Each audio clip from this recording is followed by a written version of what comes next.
Right on, writers, and welcome to the Books by Adrian Author platform. I am your host, Adrian Santiago, and this is The Writer's Den.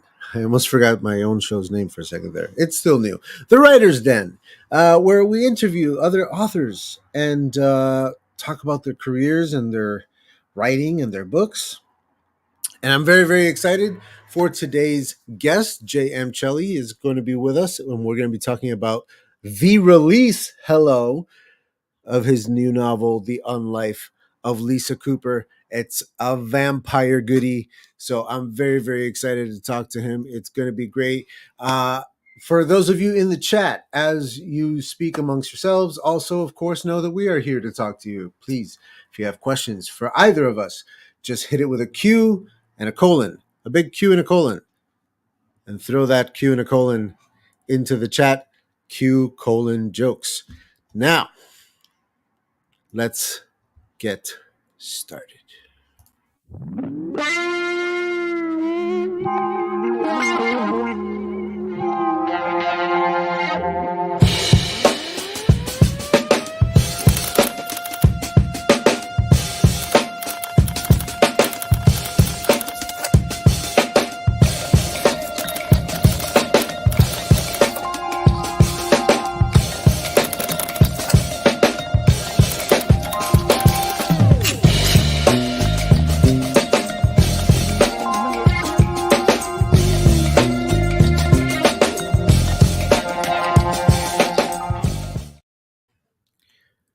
Welcome to the Writer's Den. If you are new here, hit the like button on the video. It helps us. If you're not new here, hit the like button. That's for everybody. But if you are new here, consider subscribing to us. We do interviews every other Tuesday. That's the Writer's Den show. We also do a book club called Tuber Book Club, which is has just wrapped up its previous read and is going to be starting its next read. We are going to be reading this beautiful book, The Dryad's Crown, by David Hopkins. Look at that bad boy.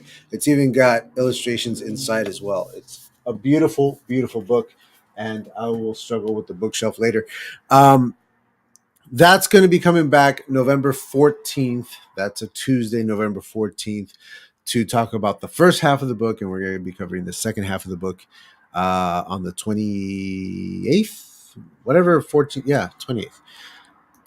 All right. Today's guest is J.M. Celi, and I'm really excited to talk to him. He's got a vampire novel out. Let's give him a warm welcome in the chat and a round of applause and all that kind of good stuff, because I'm hitting the buttons and stalling with my work.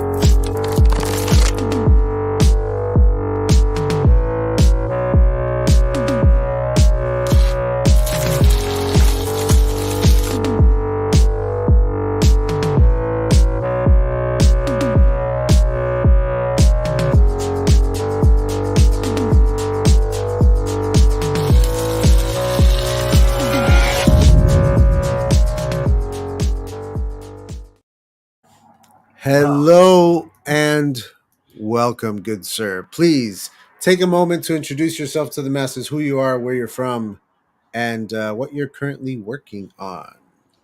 Wow, yeah. Hi, everybody. I'm J.M. Celi. I'm excited to be here. Where I'm from, I am from New England. And what am I working on? I guess I'm working on the sequel to The UNLIFE of Lisa Cooper. Yeah, you are. Taking a little bit of time off in between. Yeah. So you are taking a little bit of time off in between the projects. Yeah, a little bit. Are you writing anything else in that time off? Because I know that sometimes for us writers, time off just means you're writing something different. Well, no, but what I am doing is editing the book that's going to come out next, and it's not going to be the second book of the UNLIFE of Lisa Cooper trilogy. It's actually going to be the prequel to it. Nice. Okay. Yeah. Take us back a few steps. I like it. Yeah. I like it. Well, okay. So before we get too much into the book, because that's coming up, let's talk about you a little bit. You told us where you're from. Is this where you're originally from? Were you originally from anywhere else? When did you start writing, and why did you start writing? Oh man, yeah. So to be fair, I think I dabbled in writing since high school, but it was comics. So I would draw and try to tell my stories through art, pictures, Yeah. and that was kind of a heavy lift, and I couldn't really churn out big 30-page comics. I actually did a few in my 20s. And the same thing always happened. I'd write like 20 something pages and I'd just burn out because it was just this, I'm the penciler, the inker, the colorer, the letterer. Yeah, it takes forever. Yeah. And it's just, and so I got the idea of like, why don't I just write a novel? Right. So I'm like, I'll just write a novel. So, also in my 20s, I tried my hand at a novel and it was bad, but it wasn't until I would say 2016, not that long ago, that I wanted to buckle down and learn the craft, like really understand what it took to really write well. And so I dove into the AuthorTube pool and look around and watched a lot of videos. I read blogs. I researched it. I read On Writing by Stephen King, all the basic, intro stuff that we have. I think a lot of us have the same origin story, maybe. Yeah. And then I was just thinking that actually. And then I got into writing. It wasn't Lisa's story. It was actually something else before that. But right. Yeah, and then Lisa came along. Right on. Okay. So you just touched on it. You did some Kindle Vella stuff before this. There was those serials, I guess you would call them, and then there was The Wicked Wound of Whitney Hill, which I also saw in your book list there. Yeah. So can you talk to us about those two? Those your introductory projects, the ones where you're just kind of dipping your toe. And I'm sorry, before you answer that question, I was just going to say we parallel each other very much because I couldn't draw as a kid, but I would trace comic book panels in different order to create my own stories. Oh, And then as an adult, I got together with a group of friends and we tried to create a big gigantic graphic novel because that would be easy. And after like 7 years of like bashing our heads against rocks trying to make this thing happen, I finally was like, let's take a break. I'm going to just go write a novel. I'm going to bang out a novel real quick. It's 3 years later, I had a novel. But anyway, Kindle Vella, Wicked Wound of Whitney Hill. Sure. With all of those deets. So I was actually in the middle of querying my first completed novel in the spring and summer of this would be December of 2021, I think. And in the middle of querying, I realized I had a lot of downtime, like all this author stuff that I was doing, like editing and I'm like, what do I do with all this energy, this writing energy? And I had always had my eye on Kindle Vella, so I'm like, I'll try that. If you don't know what Kindle Vella is, it's exactly that. It's a serialized episodes. You release them on a whatever schedule you want, kind of like how Sherlock Holmes used to be, the old penny dreadfuls from, all these serialized kind of stories, right? So I'm like, this could be really cool. Lisa was a character I had in my head since the 90s. So I was almost ready to go with her, like off the top of my head, and I just had to really write it. And so what the UNLIFE of Lisa Cooper is really the anthology of the 40 issue or the 40 episode Kindle Vella series. And I released, that's 40 issues between July of 2022 and March of 2023. And in the middle of that, I put out The Wicked Wound of Whitney Hill, which was I think it's 41 pages. It's a little, I have it right here, actually. It's very, very small. It's 41 pages.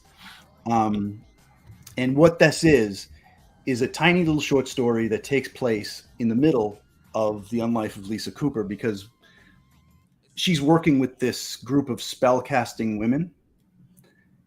And I kind of really got into this little side group of characters, and I'm like, I wanted to expand on kind of what they were doing Tell behind the their scenes. story a little bit.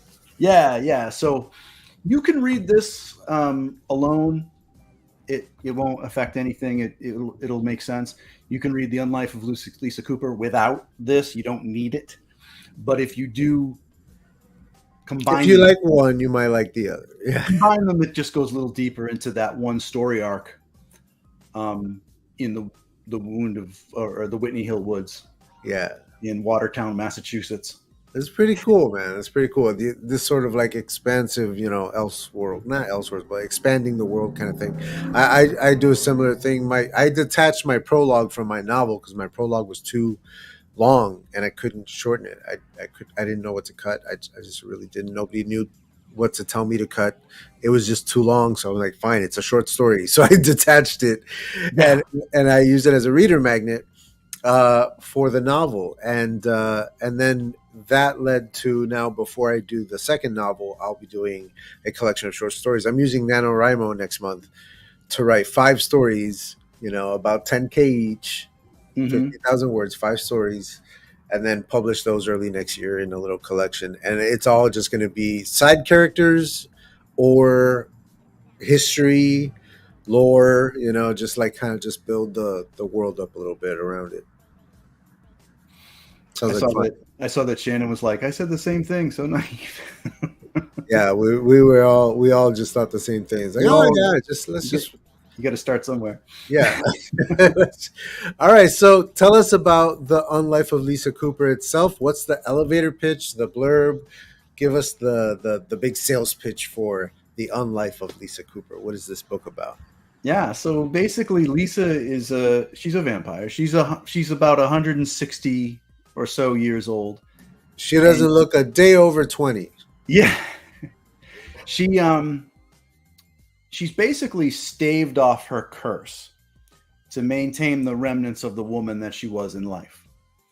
And that means a few things, not just her humanity, but her skin actually looks not as pale as other vampires that may be as old as she is.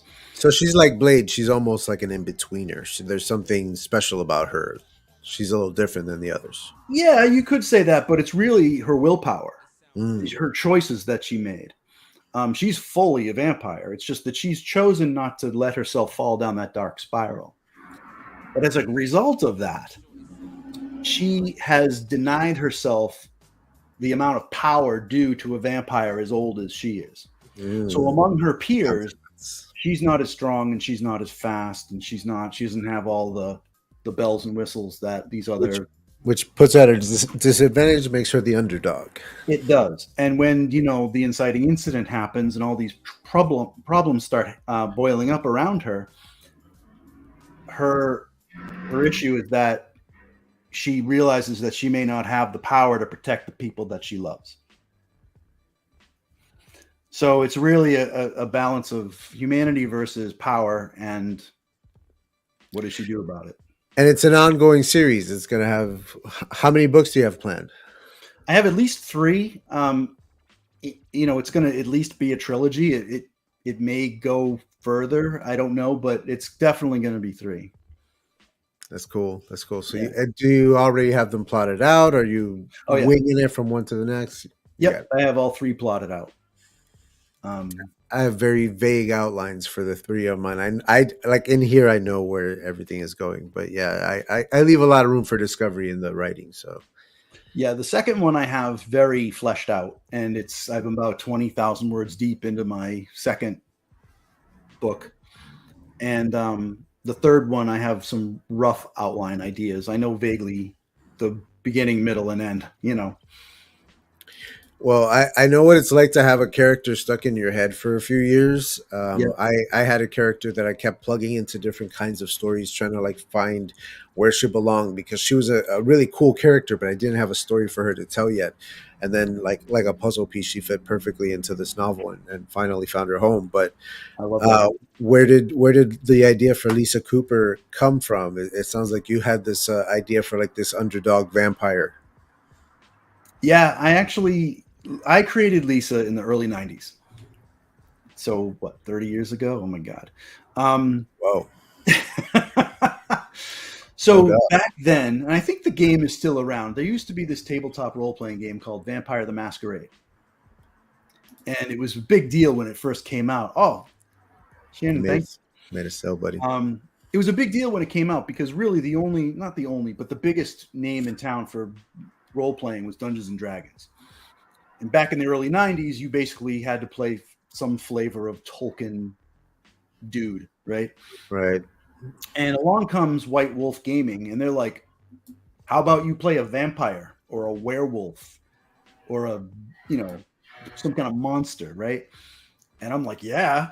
So I get into this game, and right off the bat, they're like, "This whole setting is dark and gritty, and it's all about losing yourself to the beast and this demon inside you that takes over and you become, and you have to roll for frenzy when you even smell blood, and you have to roll your humanity score if you are tempted by whatever." And as soon as I saw how bleak everything was, I'm like, why do I want to make a character that's just as bleak as the setting? Where's the struggle? Where's the story? If I'm just this guy that fits in very nicely with the setting, where's the conflict? You know? So right out of the gate, I said, well, I'm going to play someone who rails against all of that. I want to play someone that has a story and a conflict and butts up against the external forces that are pushing on her. So for that reason, when I wrote up my character, I put all my little build points into scores like self-control, conscience, willpower, humanity, right? But less points in my superpowers like speed and strength and all this kind of stuff. So I'm playing, we're a group of friends hanging out in someone's living room, right? And they're super powerful vampires. They're doing all this crazy stuff, jumping around, lifting things. I couldn't do those things as well because I was weaker. But whenever it was time to like roll my humanity or frenzy checks and all this kind of like, try to keep from losing control, I was like, bang, no problem. Boom, no problem. I had my shit together. And that made it more interesting than me for me. So that's where Lisa came from. She was a role playing game character, and she always had this kind of cling to life um, aspect of her demeanor or whatever. Yeah. I decided I really want to flesh out this story in her as a character, in my own setting. Hmm. That's not painted black. It's the real world. It's not, some dark, gritty version of modern day. It's the real world. It's modern day Boston, Massachusetts, where she is, but she's still that kind of cling to her convictions kind of a character. For everybody in the chat asking about the question, that's what's on the screen right now. Is for for everyone in the chat. This question is for you guys. What story has your favorite vampire or vampires or vampire thing? Like, what is it that makes it your favorite vampire? Anything? Just throw that into the chat. And we'll talk about it with Mr. Chaley here as we go forward. Right on, man. So it basically started out as a D&D character, so to speak, and it grew into this whole like I have to tell stories with this character. The character became so interesting to you that you had to tell stories for her. Yeah, exactly. Yep. The Serpent and the Wings of Night by Carissa Broadbent. I read this before it became popular. Now it's been picked up by a press. I have the ebook, audiobook, and paperback. Wow. And it's epic fantasy romance with vampires, three different types, all with wings of various types. Oh, and it's dark fantasy. Yeah, we kind of put two and two together there. Yeah, dark fantasy. That's awesome. That's that. I've never heard of that. That sounds really cool. I'm gonna check that one out. Have you heard of that one? Me, no, no. I It sounds switched. interesting. I switched Vampires to with the wings camera sounds because it cool. looks like I'm looking at you now. Because I am looking at you, but th- now it looks like I'm looking, but it's really here. All right, okay. So, from idea to published book, it sounds like it's been years for the idea of On Life of Lisa Cooper. But from this, for the planning of this book, I'm going to write a book. I'm sitting down to write it, and I have published it. How long did that take you? What was the journey like for that from idea to publish? Yeah. So before finished my first novel, the one I was querying, I actually started writing this other story that was about a siren.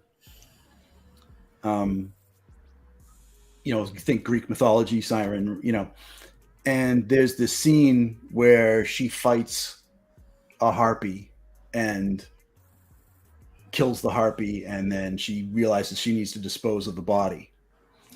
And I thought, who can dispose of bodies? Well, vampires probably have a good way of disposing bodies. They probably have that problem all the time. And I thought, oh, this would be a fun way to bring in like Lisa Cooper as a side character. Like this was, it was only maybe 2019 or something when I took a swag at this very first chapter of this idea of a story. And I ended up shelving it. I was like, I'm not ready to write this story yet. There's a lot here. There's Greek mythology. I want to really get this right. So I pivoted and I wrote this other novel. And then I'm querying the novel in 2021. And I'm like, what do I do with all this time? So I'm like, oh, maybe Kindle Vella. And that's when I decided, oh, let's do a Kindle Vella on Lisa. So if I ever write more of the siren content, the Lisa You got stuff it ready to will go. dovetail right into it. And then Lisa ended up kind of taking off. So the side character became, this big thing for me, which That's was awesome. nice. The Just eat the bodies, yeah. yeah, right. um, most new vampire thing, whether it's a book, a movie, a TV show, whatever it is, they'll either add or take away, or they'll modify the recipe that makes up a vampire for their thing, right? Everybody has their version of their vampire. It sounds Yeah. like Lisa Cooper has her, kind of special place among her fellow vampires. But what's the norm for you guys? What's your vampire like? Maybe what makes it different from the others? Well, yeah. So this includes Lisa because she has the same powers that everyone else does. Just they just do it better than she does. um, when I looked at everything in the vampire, whatever, the genre, there's a lot of people trying to put their mark on everything, and I think that's Yeah. great. I'm not a fan of all the different versions, but I can appreciate any author that says, I want to put my own spin on it, Hmm. right? Um, I went a different direction. Instead of trying to come up with a new way to do vampires, I went back to the 19th century and did vampires how they did them back then, specifically Bram Stoker. Hmm. So the vampires in The Unlife of Lisa Cooper, they're strong, they're fast, they can turn into a bat, they can turn into a wolf, they can charm you with their gaze. Um, I didn't go into all the garlic and crosses and all that kind of stuff necessarily, but Right. as far as the powers went, I wanted to get back to basics because Classics. because I thought vampires are already cool. I don't know that it's Yeah. enough of the story to make them my own. Dude, we are kindred spirits, man, because Yeah, I agree. I'm always looking for the thing that does, like, if a new vampire movie comes out, inevitably I see some crazy, wild addition to what makes them a yeah, vampire. And I'm always like, it doesn't make it any cooler. They were already cool. And I don't enjoy the movie as much. And I always know that I'm looking for the one that does the classic vampire well in today's day and age, yeah, because yes, it is challenging to make these old things interesting to new audiences.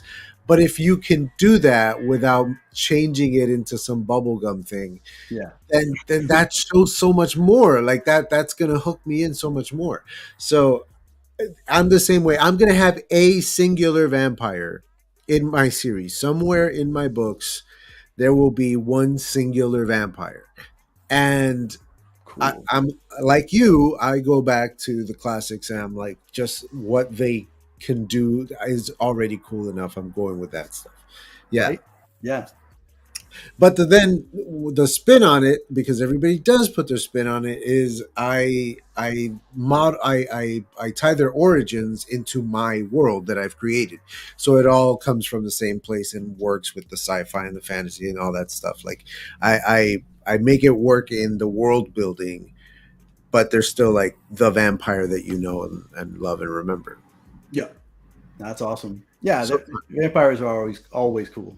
we talked a little bit about this, your plans for the series. It sounds like you know for sure 3 books. It sounds like you're also doing side stories. So, do you have any big plans for like all the side stories? How many more are you doing? Do you Yeah. leave it open past the trilogy for more novels beyond that? What are you thinking? So yeah, so the UNLIFE of Lisa Cooper is out right now. That takes place in modern day 2020 something. I don't really nail down a specific year. Um, and then the next book that's going to be released, and I don't have a ballpark release date for this, but it is a compilation of my second Kindle Vella series, which is called The Vampires of 1863, and it follows Lisa's adventures in 1863. And she was an Irish immigrant. Her name was actually Siobhan McQueenie back then, and in 1863 she was only a 3-year-old vampire. Hmm. So very low ranking, not a lot of power, and she basically gets thrown into this huge political war between vampires and fae when she's in the wrong place at the wrong time and a vampire is murdered, and she gets thrust into this big conflict between vampire and fae, and that kind of catapults her story into the Boston vampire bleed. Mhm. Like I call it a bleed, a group of vampires in a particular area. I call them a bleed. Um, and then so that'll come out, and then you're gonna get the second Lisa Cooper book, which again takes place in modern day, but there'll be lots of callbacks to 1863. So if you're reading it, you don't need to read 1863. It is a standalone prequel, whatever. But if you do read it, you'll be like, "Oh, this character is from there. I know this character from the thing." And then the third book. But I would love to do other time periods, like a short story of her in the 1920s or the 50s or whenever. There's a lot of time. She's 160 years old. Thanks, Emma. um, there's a lot of time period to cover, and I love that. That's a great problem to have, right? Because boy, I can just think of I was telling my wife, I go, is there any reason I can put her in the Old West somehow? Like she's in a coffin and a covered wagon. Like how would I get her out there and put her in a Western scenario? Like I don't know, but there's just so much story potential, and Yeah. it's exciting. Well, you've already kind of revealed that there's more than just vampires in this world, Yeah. but fae as well.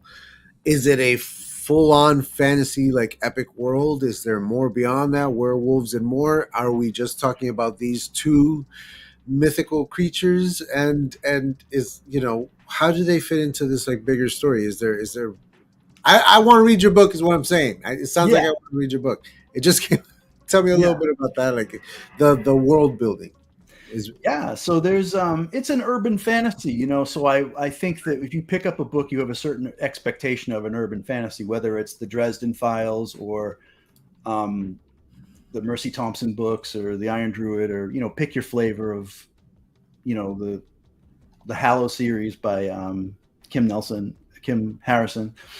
Um these things all sort of have this thing in common where all the stuff is there.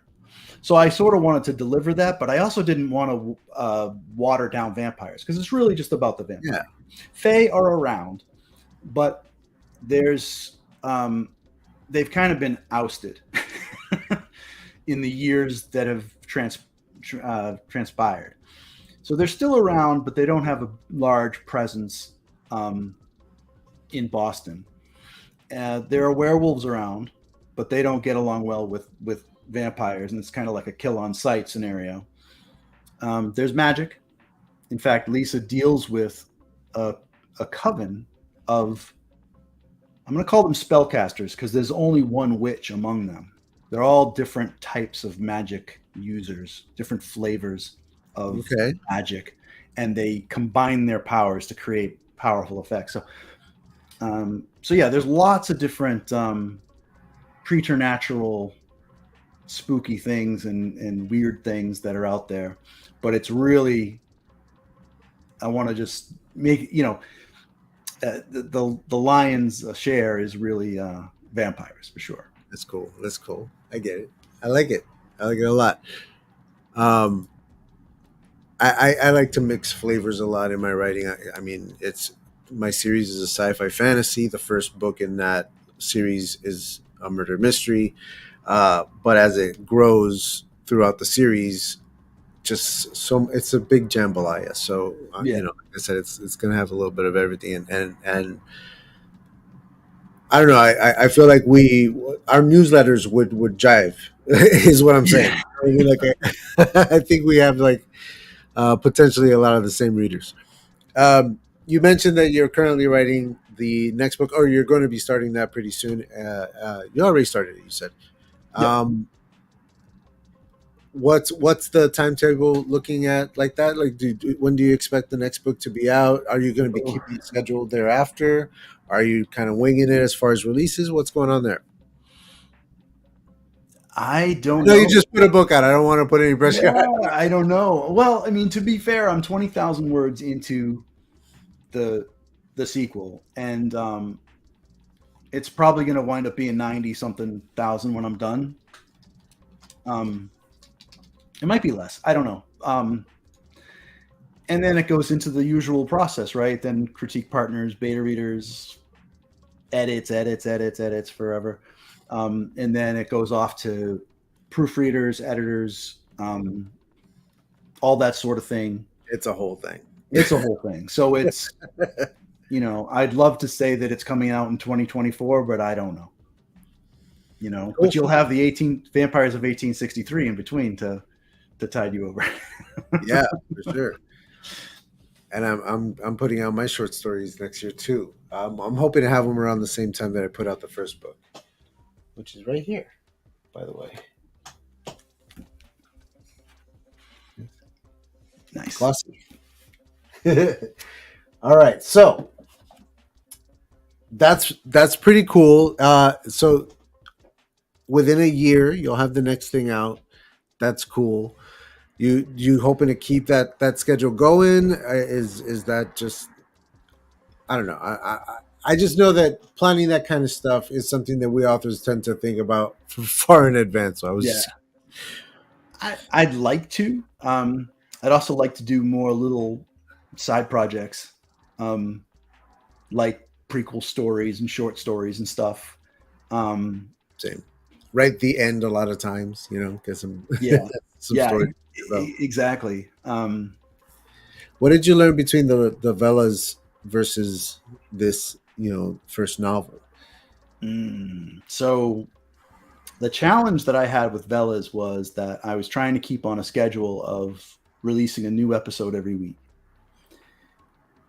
Because of that, I was I certainly couldn't take the time to go to a professional editor, developer, or anything like that, proofreader, right? I just didn't have the time to use professional services like that. So I had to rely on myself. My wife was a beta reader. She was awesome. You know, believe me, between the two of us, we caught lots of grammar and spelling problems. And so that was a huge thing. The other thing is storytelling was very different when you're trying to keep your episodes at a word count. So in a novel, if a chapter needs to be 6,000 words, it's 6,000 words, right?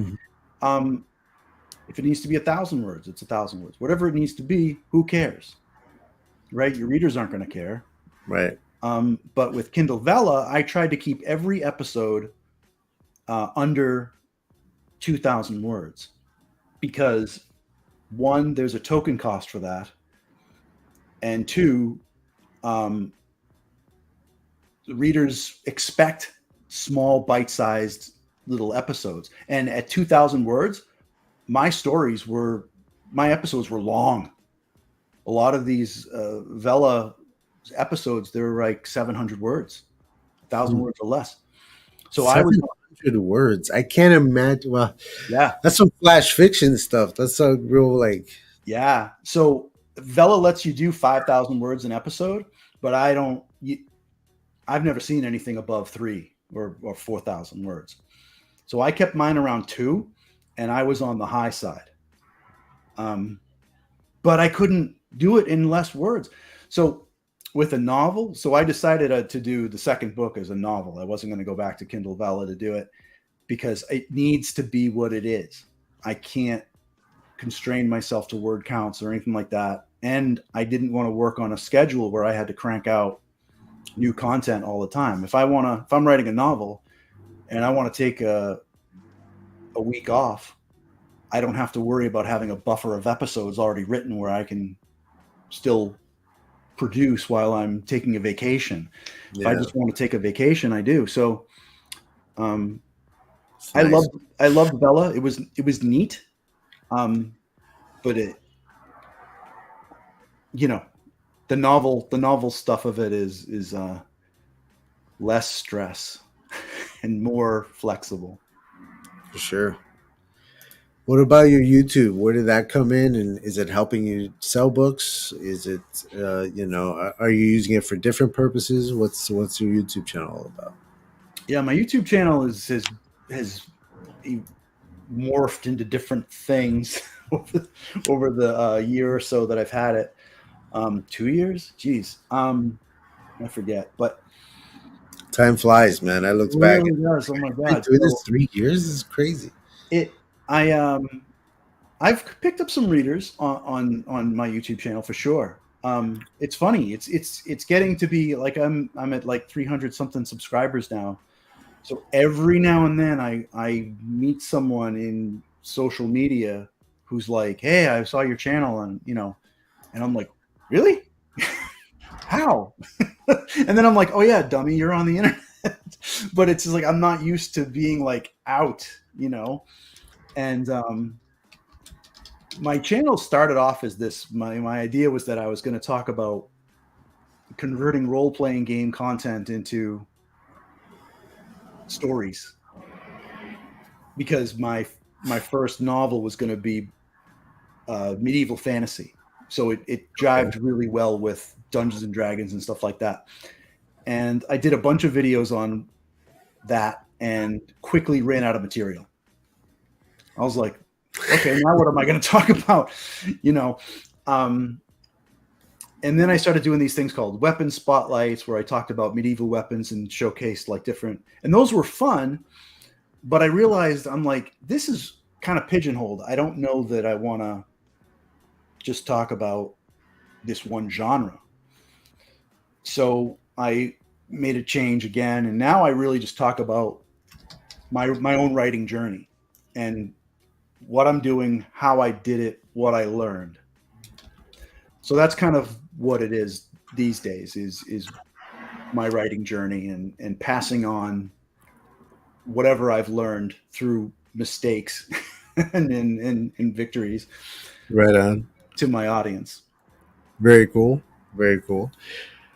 Uh, we're just getting some new people in the chat, so I was Yeah, groovy. uh, Kickstarter for Unlife for Lisa Cooper Oh, tabletop game. it's so funny that Shannon said that, because I was actually playing around with an idea of a role playing game called, I was going to call it The Dark Spiral, and it was going to be about, you know, the temptation of power versus your willingness to stay outside the spiral or not. Here's something interesting about the Dark Spiral. And power sounds great, doesn't it? Isn't it wonderful? All you have to do is submit, and you get all this speed and strength.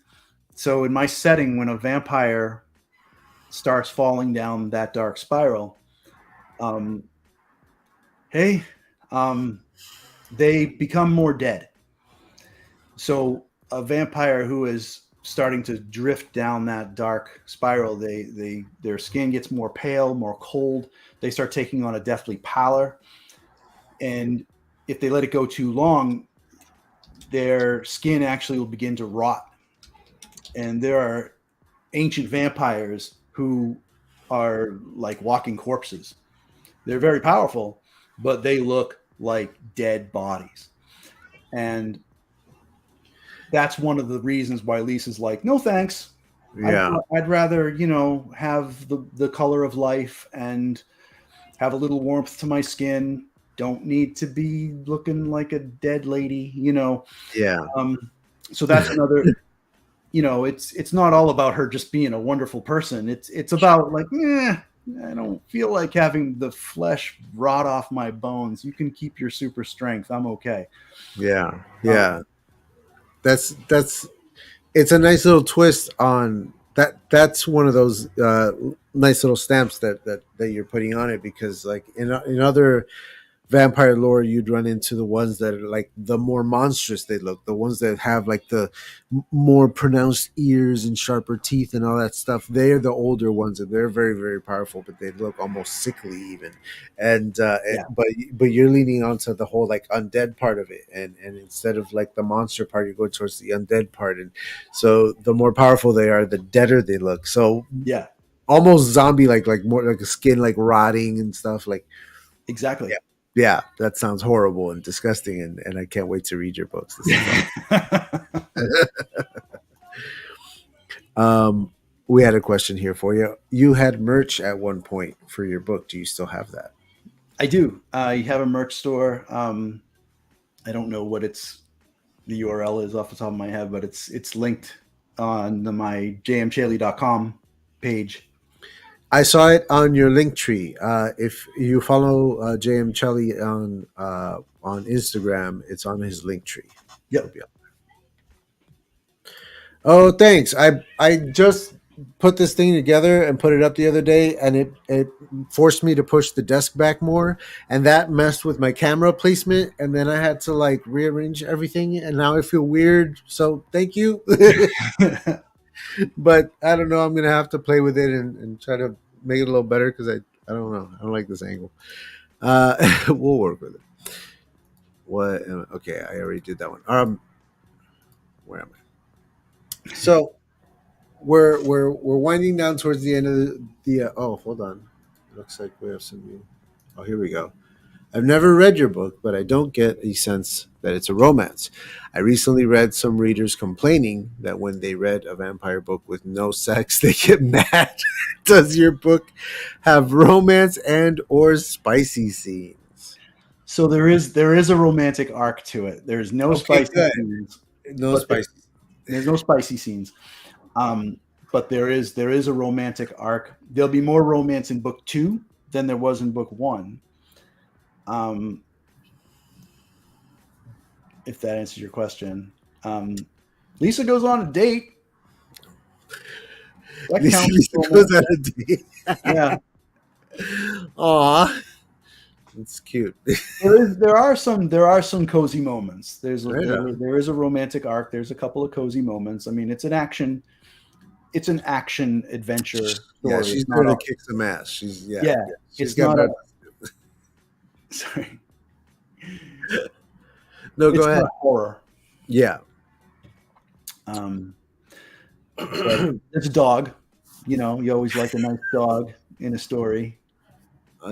Yeah, everybody loves a good dog in their story until the dog gets killed, and then everybody gets mad. No. Um, okay, so I'm sorry, I'm trying to remember. But I wonder about the marketing if readers who read vampire stories expect those spicy scenes. Okay, so her question is more marketing related than, the audience might be expecting one thing, and you'll have to communicate with them that it's another thing. Well, on that reminds me of what I actually wanted to ask you about was release date. It was just Friday, right? Yeah. How has that gone? What did you do leading up to it? Did you do anything in particular marketing wise? Tell us a little bit about that and then the whole like trial and error of it all. Yeah. So I'll answer Shannon's question too. I want to basically, if I get any backlash from it, then I do, because I'm not presenting the book as anything spicy. It's not genred as a romance or anything like that. So if they find the book on Amazon and they read the genre and the tags and they walk into it expecting spiciness, I can't help them. Yeah, it's not in there. But it's a fair question. I mean, if they have an expectation walking in, then it is what it is, and I can't swerve out of that one. So for marketing, this was where Kindle Vella, I think, helped me out a lot, because in one way or another, I've been creating content for the UNLIFE of Lisa Cooper since July of last year. And I'd post stuff like, hey, a new episode's out. Hey, go check out my new episode. And I'd make little videos and stuff like that. And, every week I'd be like, Lisa, and so when this book came out, I had kind of an existing readership, which is not something you would ever normally have if you haven't released your book yet, right? So I had that kind of advantage because of Kindle Vella. And from there, I was able to say, hey, the Kindle Vella series is now going to be a novel, and it's this, and it's this, and it's this. And, it was a top faved title for a total of 17 weeks, 13 weeks in a row. So I was able to, boost it because of that. And I was actually ready to release it in September, but I decided that I was actually able to release it in August, but I wanted to take all of September to focus on marketing. And that's when I was doing, YouTube videos and social media stuff, and just talking to people, networking, joining groups, just being kind of present, about it. I don't know what's been effective yet or not. My launch day went really well. So Still in the testing stages, still in the weighing things out kind of thing. yeah. That's cool. That's cool. Let's talk a little bit about the author life.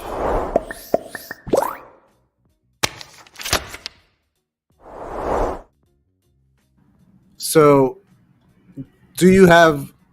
I take it a day job. Or this isn't you. Yeah. You have a day job. You're doing this as your own side thing, and talk to me a little bit about balancing your day job with writing all these stories, getting them out on schedules when you were doing Velas. Now this publishing books on a yearly, at so far yearly basis. How do you juggle that? What's your method? Yeah, that's a great question. I have a full-time job. I'm a husband. I'm a father. And honestly, from 8 to 5 or whatever, my day job has to come first, which is a pain because sometimes I feel like I'd rather be writing than sitting in a meeting. um, I especially do my best writing in the morning, and like I don't want to yeah, be at work when I could be doing the best writing of the day. exactly. Especially like it's like right now. Um, and then after 5 or so, um, family. I put my family first. So what I try to do is say, listen, I need to take a couple of hours from like 5 to 7 and crank out some stuff. Hmm. Um, and I tell my wife I have to do writerly stuff. I have to do writerly stuff for a couple of hours, and then we can watch, um, you know, The Office again.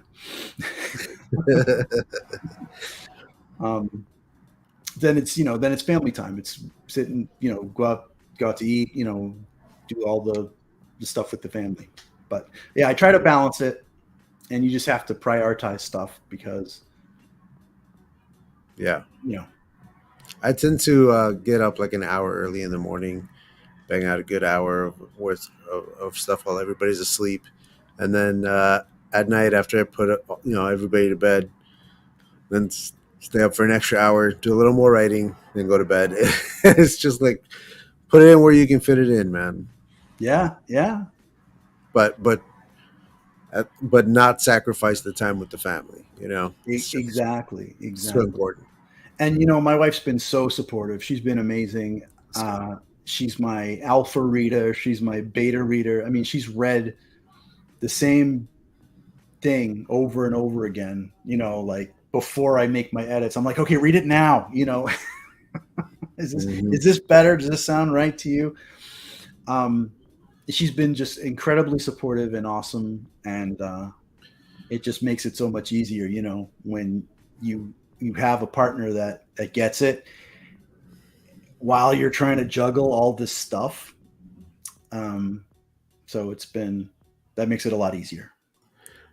You know, to my wife's credit, I don't think that she really got it before the book came out, like the whole 3 years where I was writing a novel and a novel was going to get published and blah blah blah. Like she's like, Yep. sure. Meanwhile, help me with the kids. Like, can you please help Yeah. me with these kids?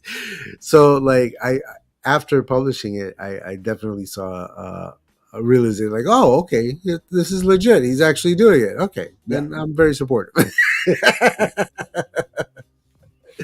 It's just funny. Um, But even though I don't have a day job, I find I fill my day with stuff that's not writing related to my writing or author life. Yeah.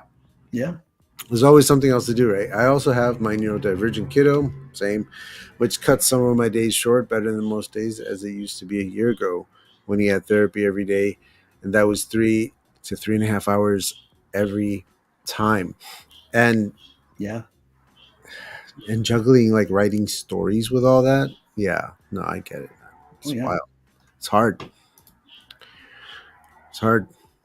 Nice to know that you guys are doing a little better than that now, though. More balanced out. That's great, Shannon. All right, so we're wrapping up. Here's the last 5 minutes, Mr. Chaley. Was Yeah. there anything that you wanted to talk about to the folks at home that you wanted them to know about this project? That you want them to know about?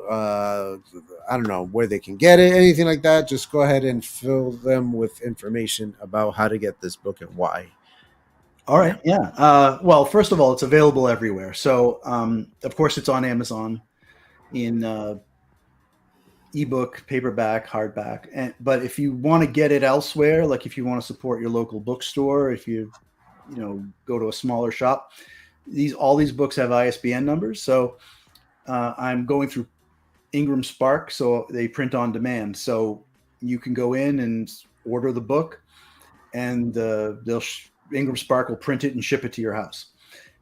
As far as the ebook goes, it's available in most ebook markets, including Barnes and Noble. So if you have a Nook, um, oh, thanks, Felicia. That's awesome. Yeah, if you have a Nook or some other reader that's not a Vela, sorry, not a Kindle, um, it'll work. Here's an interesting note, though. It's not available on Apple or Kobo. Um, Okay. And even though I tried to put it on there, the reason being is if you go into the ebook, I have these like, also by, the author also sells you these, Uh, Wicked Wound of Whitney Hill or whatever. right. And I have a link to Amazon because you can only buy, that book through Amazon. And because that link points to a competitor's site that sells books, Apple won't carry it and neither will Kobo. They won't carry my ebook. And I'm like, well, I'm not taking that page out because that's my list of Yeah. other crap that I sell and I want people to know about it, So That's wild that they, wow. yeah. So if that's just a heads up if anyone's looking at the same market and has Yeah, it's a good note. situation. But yeah, Lisa Cooper is a labor of love. She has been a near and dear character to my heart for over 30 years. I got a little tired of the vampires that were killed or some sort of kick butt vampire. Not that these are bad. I mean, I love vampires and horror, and I love the kick butt vampires. I love Blade and all those guys. Yeah. But I wanted something different. And it was actually Louis from Interview with a Vampire that drew me in. The vampire that wasn't Lestat, the guy that wanted to cling to his humanity, and that struggle I found very interesting. And that kind of character always appealed to me in this kind of like dark, horrible curse. You fight against it with your own convictions and try to hold on to the person that you were before you got turned. Yeah, Lisa's got a lot of heart and some cozy moments and lots of action, adventure. Cool dog, very cool dog. And the dog is not a werewolf? The dog is not a werewolf. All right, fine.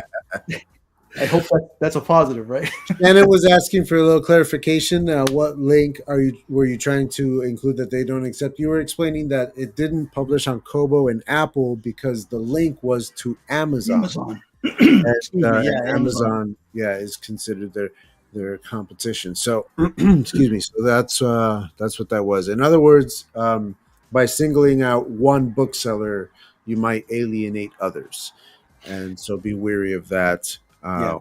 When doing your back matter.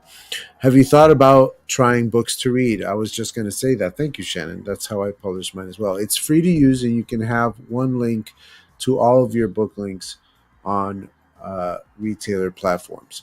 So they click one link, and that one link takes you to a page where you pick either Amazon or Apple or Kobo or whoever, and it takes you straight there.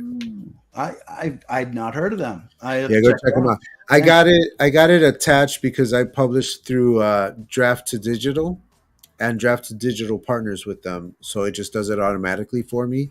But you can go yourself to Books to Read, spelled just like that with the number 2 in between. And yeah, it's a universal book link and very, very useful. Yeah, I've heard that before. Thank you. Thanks for that tip. Yeah, I'll definitely check that out. That's awesome. That's why I use Books to Read. Yeah. And people can choose their preferred retailer. And that way the link is not considered a competitor because it's not a link to Amazon or Apple or any of them. It's a link to Books to Read. Nice. All right. Well, I think that's going to do it for us today. Thank you guys so very much for watching. Mr. Celi, stick around, and we're going to go. I just realized that I haven't put the link in the private chat yet for the other studio. So stick around. Don't go anywhere. And for everybody at home, please take a moment to go ahead and like the video. Please subscribe to the channel if you have not done so already. I have a newsletter link below, as are all of J.M. Chaley's links down below as well. Sign up to his newsletter. Go check out his book. It just came out on Friday. So this is a little mini release party, so to speak. And, I have a book out too. So don't forget, Shadow of the Spark, murder mystery set in a sci-fi fantasy world. It's epic. It's crazy. It's spicy for those of you who are looking for spice. It's in there. Go nuts. Green Room, which we will record next with Mr. Chaley, will air on Friday. Nice. Tuber Book Club returns November 14th. We are reading The Dryad's Crown. So many books. The Dryad's Crown by David Hopkins. This beautiful work of art. I do want to show at least one of these because there are images inside as well. These, what's wrong with me? There you go. Oh, Uh, nice. I believe every chapter has another one of these beautiful images in it. So go check it out. The Dryad's Crown, that is also recently released. Let's take one last look at the chat before we go. Thanks, Jim. Like already. Cool, cool, cool. Something about. Okay, cool, cool, cool. All right, I think. Fine. All right. Thanks, guys. Thank you very much. Right Thanks, on, everybody. writers. Thank And you we so are much. out.